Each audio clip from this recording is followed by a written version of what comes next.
Imaginons une scène assez banale, un dîner entre amis, une conversation un peu animée dans un salon, avec le bruit des verres qui tranquent, ce genre de choses. Ouais, le cadre classique, quoi. Exactement.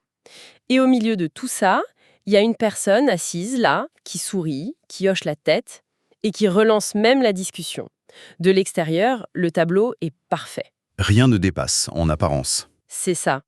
Mais à l'intérieur, dans le silence le plus total, un interrupteur vient de basculer. Un clic silencieux, en fait. Quelque chose vient de s'éteindre. Et cette fois, c'est définitif. La connexion émotionnelle vient d'être débranchée. Et le plus fou, c'est que la personne en face ne s'en rend même pas compte. Absolument aucune idée du séisme qui vient de se produire. Et c'est exactement ce qu'on va explorer aujourd'hui dans cette nouvelle plongée. Je suis ravie de décortiquer ça avec vous. C'est un sujet tellement puissant, je suis vraiment ravi d'être là pour en parler. Alors, aujourd'hui, on va regarder ce qui se passe réellement, sous le capot, lorsqu'une personne dotée d'une très forte empathie est blessée à répétition. Et pour ça, on s'appuie sur les transcriptions cliniques du psychologue Mikhail Lapkovski. Ouais, et ce qui est fascinant ici, c'est que Lapkovski prend l'empathie qu'on voit souvent comme une sorte de don mystique, et il la ramène à une réalité purement biologique en fait. Notre mission aujourd'hui, c'est vraiment de tordre le cou au cliché de l'empathe qui serait par nature fragile ou victime. Il faut évacuer cette notion de victimisation tout de suite. Les observations montrent que ce n'est pas l'histoire d'une petite chose fragile qui se fait écraser, au contraire. C'est plutôt de la biologie de survie, non? Exactement. C'est l'histoire d'un système nerveux qui s'adapte, qui évalue et qui finit par déployer un pare-feu infranchissable quand il n'est plus respecté. Alors, reprenons depuis le début pour bien comprendre la mécanique. Selon ces sources, l'empathie, c'est pas un bouton qu'on allume ou qu'on éteint. Non, c'est un état d'hypervigilance. C'est un radar calibré avec une précision chirurgicale en fait. C'est ça. Un empathe ne fait pas qu'écouter les mots. Il scanne la micro-tension dans la mâchoire, le regard qui fuit, le petit décalage dans le ton de la voix. Le fameux « je vais bien » mais avec la voix qui dit exactement l'inverse. Voilà. Moi, j'aime bien imaginer ça comme un sismographe ultra sensible. Ce cerveau-là va enregistrer des secousses tectoniques à des kilomètres de profondeur bien avant que le sol ne tremble. Hein, c'est une excellente analogie. Et la conséquence de ce calibrage, elle est assez contre-intuitive quand on y pense. Comment ça? Face à la première blessure venant d'un proche, disons une remarque cinglante, l'instinct de l'empathe n'est pas la colère, c'est pas la protection. Ah oui, c'est vrai. C'est la recherche de contexte. Exactement. Le sismographe a détecté une anomalie, donc la machine analytique se met en marche pour trouver pourquoi. Genre, il est fatigué, son boss lui met la pression, ou même j'ai dû dire un truc qui l'a agacé. Ouais, l'empathe devient l'avocat de la défense de la personne qui vient de le blesser. Mais du coup, est-ce que cette intelligence émotionnelle spectaculaire, cette capacité à toujours comprendre l'autre, ça devient pas leur plus grand point faible? Si, carrément. Ce qui est fascinant ici, c'est que cette capacité à trouver des excuses isole l'empathe. Parce que l'autre personne est toujours pardonnée, c'est ça. Voilà. Si la personne en face a toujours des circonstances atteignantes, elle n'a rigoureusement aucune raison de changer son comportement. Bah oui, pourquoi faire un effort si l'autre fait tout le travail psychologique à ma place pour justifier mon mauvais comportement? C'est le crime parfait en quelque sorte. Et ça amorce un cycle super dangereux. La blessure, la rationalisation, le pardon. Et rebelote. Bon, décortiquons un peu tout ça, parce qu'il y a un truc qui me perturbe. La société nous vend toujours le fameux pardonne et oublie. Comme si pardonner, c'était effacer l'ardoise, par la seule force de la volonté. C'est un mythe total d'un point de vue neurobiologique. Il y a une distinction cruciale entre le pardon cognitif et la mémoire corporelle. C'est-à-dire? L'esprit décide un truc, mais le corps fait l'inverse. En gros, oui, l'esprit rationnel va dire « c'est pas grave, je t'en veux pas » pour sauver la relation. Mais le système nerveux, lui, il est comme un comptable impitoyable.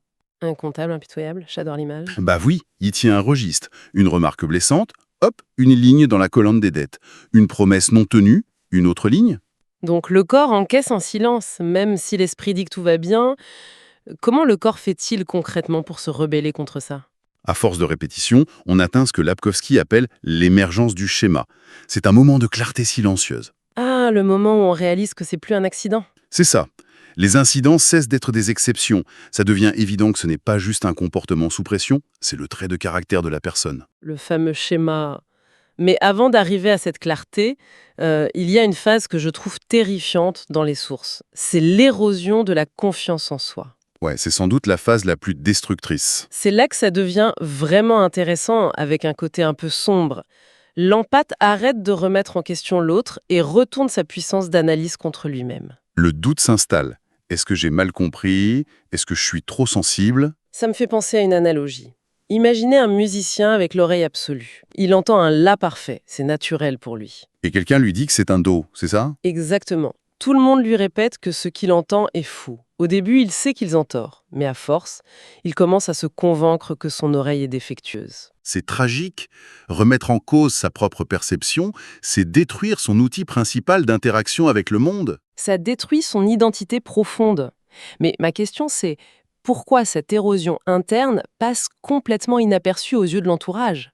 Cela soulève une question importante sur nos normes sociales. De l'extérieur, quelqu'un qui s'écrase pour éviter le conflit, ça ressemble à de la maturité. Genre, oh, il est tellement flexible, il fait des compromis. Voilà. Ça ressemble à de l'humilité ou de la remise en question saine, alors qu'en fait, c'est de l'auto-abnégation toxique. La personne se dévore de l'intérieur. Jusqu'à ce que le comptable ferme les livres. La batterie est à zéro, le fameux dîner du début. C'est le basculement neurobiologique. Le système nerveux associe désormais la personne à une menace. Le corps ne peut plus se détendre. Et c'est là qu'on entre dans ce que les sources appellent le mode accompagnement. C'est un terme glaçant. Très clinique, ouais.